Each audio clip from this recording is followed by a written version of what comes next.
we talk a lot about numbers, we talk a lot about how to grow wealth, but we don't talk about the mindset that has kept us from being able to get past certain barriers in our financial journeys and our relationship to money, essentially, right? We don't talk a lot about that. And like everything else, our relationship to money is what drives where we are. Welcome to Healing Conversations podcast. Podcast. Yes. Hello, everyone. Welcome back to Healing Conversations podcast. Podcast. As you know, this is our space where we come together, we talk all things expansion, all things growth, and we bring where we are into this space and talk about things that we are growing through in our journey of life. And as I always like to say, as we heal individually, we send that ripple out into the collective and we show them what healing and change looks like instead of trying to preach and teach to ears that are not listening to what we trying to say. Yes. However, our ears are open. So if you want to drop us a comment, send us an email, slide into our DMs, you can reach out to us on Instagram at Raymel Bentley, at VZ Spaces. We want to know how these tips are impacting you, how our guest insights are impacting you, how this conversation is supporting you with your healing journey. So reach out to us, be a part of the dialogue. It's really so satisfying to be connected in that way, to know people are listening, to know people are pulling something from this. Because listen, these silly conversations be for me and Raymel too. Hmm. Hmm. So we want to make sure y'all getting something from it also. It's not just about us. And today we have a wonderful guest and have known her for many years, pretty much as long as I've known Raymel, honestly, and has been just as integral to my journey. You feel me? And I've been really appreciating how she has supported me with shifting my mindset and expanding my point of awareness around a number of things.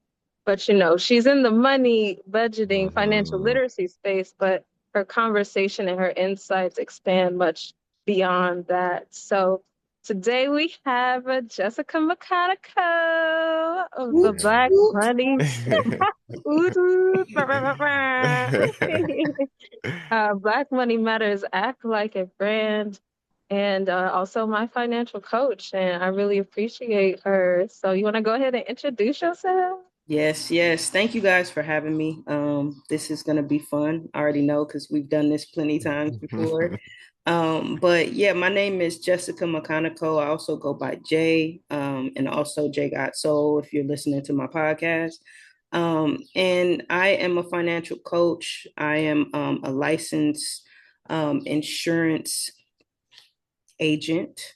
And I also I'm just into community and building the mindset around money.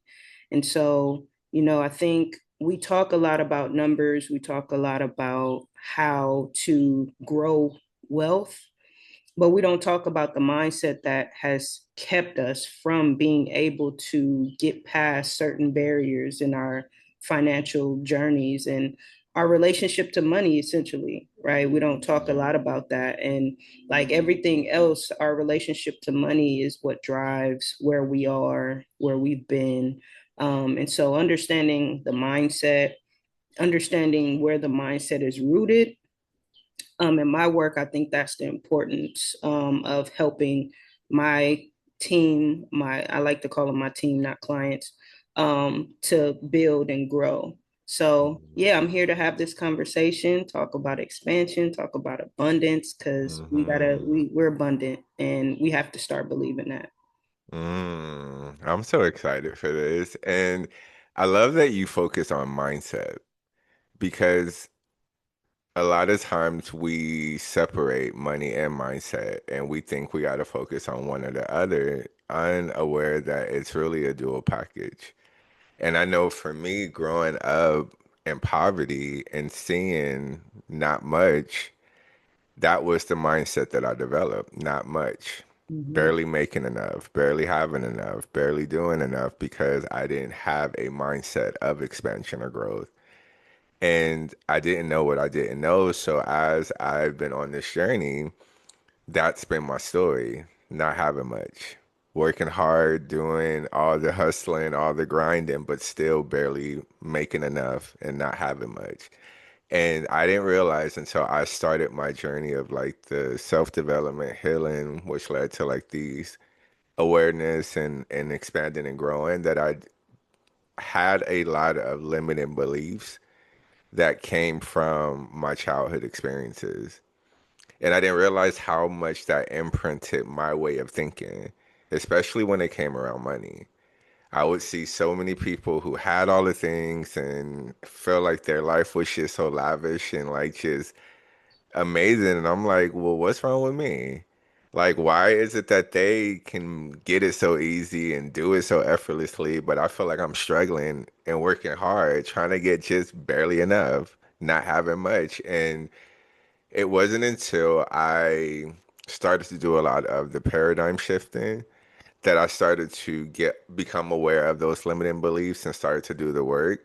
But if I'm being truthful, when it came to money, Sister Jessica, you supported me with that.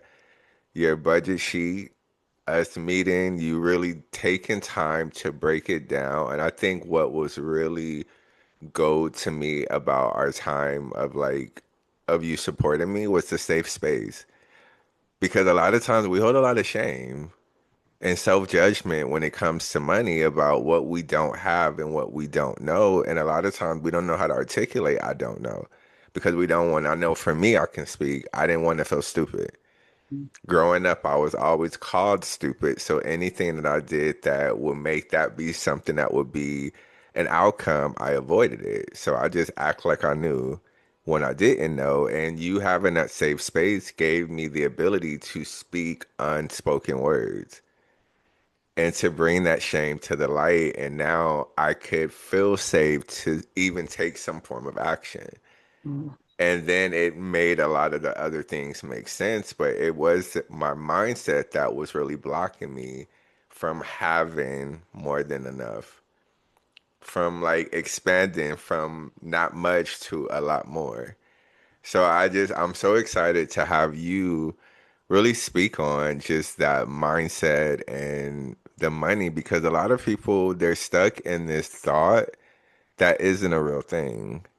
They're Mhm. thinking that they're broke. They're speaking that they don't have it. And of course, what you speak and think you experience, but you can speak different things and create new ways of making new things. But if your mindset isn't in the right place, you'll keep doing the same thing, expecting a new result.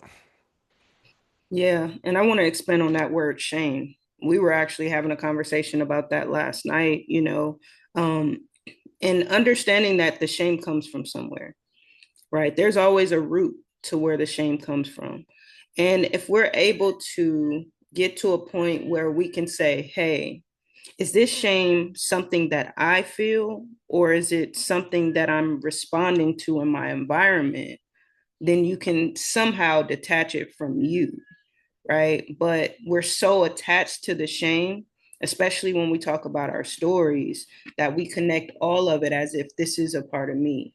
And so, what I'm here to say is that that's not you, that's a part of your experience that you Mm, picked up, right? Sometimes we pick up things on our experience and then we identify with them. And that identity is what blocks us.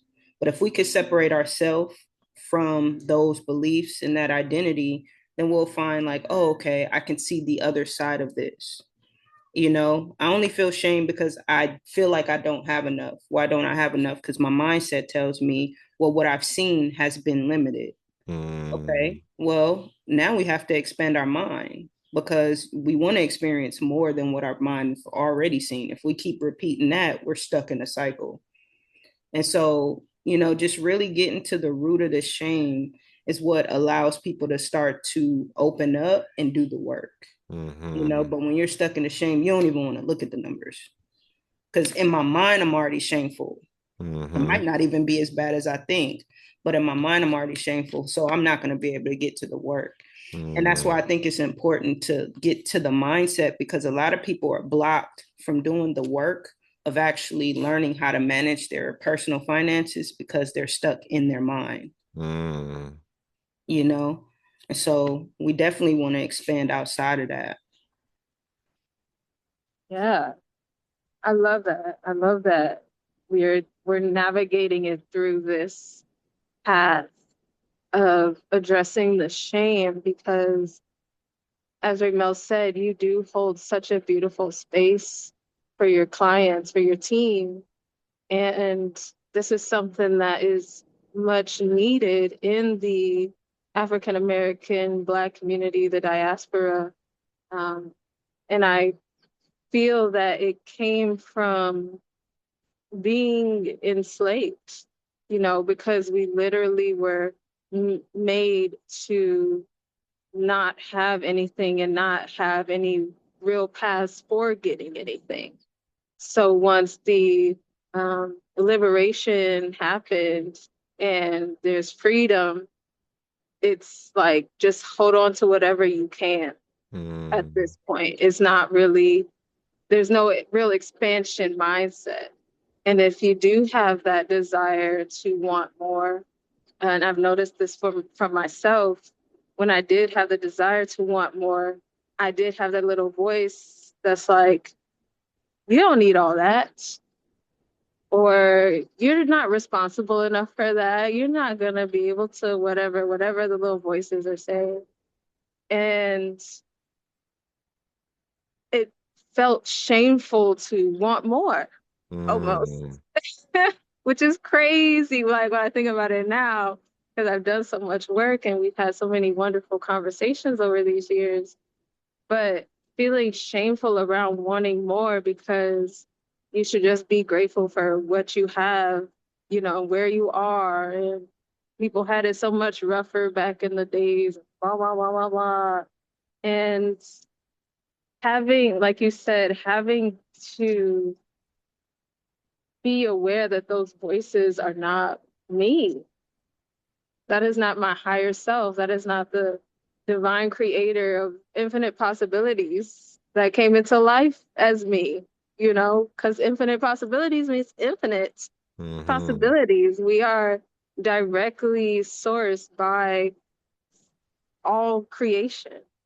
So why would I limit myself and feel shame around wanting to see more of what's possible for my life? And it really is a mindset shift. And it does take, for me, it definitely took having the conversation and normalizing it in a safe space.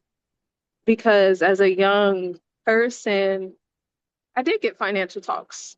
At some point, my mom taught me how to balance a checkbook, even though I never touched a checkbook for real a day of my life. What she was teaching me was a little behind the times, but because things were moving real fast in the 90s and the 2000s. So, that digital turnover was quick. But we did have financial conversations. I did, as a child, know about bills. And it's so wild because I was actually thinking of this recently, how sometimes if I'm taking a shower or if I'm using the space heater or different things, I'm like clocking in my mind like Terry Crews and Everybody Hates Chris, like, okay, this is $3, okay, this is 22 cents, and I can laugh and it is kind of funny, but when you really boil it down, that's a limitation. Mm-hmm. That's a limitation. That's a lack mindset. That's saying there isn't enough. That's saying that I'm not worthy to take a nice long hot shower. That's saying I have to sit here and shiver in my room instead of just make it a little bit warmer. Um, and so I'm really grateful that we are able to have these conversations, that we are able to be in this space, and that you're just such a kind individual, and that you've Mm-hmm. taken this journey to be this advocate for financial support financial mindset support specifically. Hmm. But yeah, I'll learn that there. And you know what came up for me as you were sharing is like how your mother taught you how to balance a check, how to do all like the financial things. It just made me think like how to pay bills. My mother unconsciously, because she ain't sit down and say, okay, don't pay this on time, get an extension on this. She just threw me into the pool and made me learn how to swim with being the oldest, like the second oldest. I had to make the calls. I had to do the things. So it's like I had to learn how to be limited through her example and through her inclusion of me being the responsible one that was being responsible on not being responsible. When I really think about it. So I did that just like was like, oh wow, like that I literally have firsthand on like this teaching of how not to pay things on time and how to try to work the system. But I love Sister Jessica that you was talking about like doing the work. And I feel like a lot of times we hear people say do the work. And I always jokingly say, but I'm so real when I say a lot of people's idea of doing the work is reading a book, listening to a podcast, watching a YouTube, listening to an Audible book. And that's some of the work. But when I say in reference to doing the work, it's really like actively, daily practicing. And a lot of times it's not an intense thing that the work entails. The work is when you catch yourself saying, I can't, instantly saying, I can. When you find and catch yourself feeling like you want to run away from looking at your account, taking a breath and open it up and seeing what your balance is. And that's how you're able to really do a lot of the shifting and seeing that it's not unsafe, seeing that you ain't gonna die. I'm gonna see this account. I'm dead. It killed me. It's like, because that's I jokingly say, but that's how like we and the mind will make you feel. It will literally make you feel like you're gonna die if you see anything lower than what you hope is in there. So like doing the work, but I would like to hear you just kind of talk about that work that people like need to do, but would be encouraged to do in that process of mindset and just finances. So, as funny as that, the I'm dead was, what it reminded me of is our nervous system when it's dysregulated, right? So a lot of us, if we are not in the work of working on our mindset, then our nervous system is automatically thrown off by the thought of not having enough. And so that's the reason why so many people are having an issue with, okay, I don't want to go look at it because it scares me so much that my nervous system is thrown off. So that means now we're in fight or flight. Mm, And so people spin from fight or flight, believe it or not. And that's where the lack of management comes in. And so in that space, some of the things that we could practice is the pause, right? If we're thinking about our money woes and where we are, if we feel we're in a feeling space of lack, taking a pause. And then just working on getting our nervous system back in order, right? Get back to that rest to digest. So that's taking some deep breaths, right? Inhale for 4, exhale for 6. Do that a few times till, okay, I'm grounded, right? And then, some people just may not be able to do it at that moment still, and that's okay.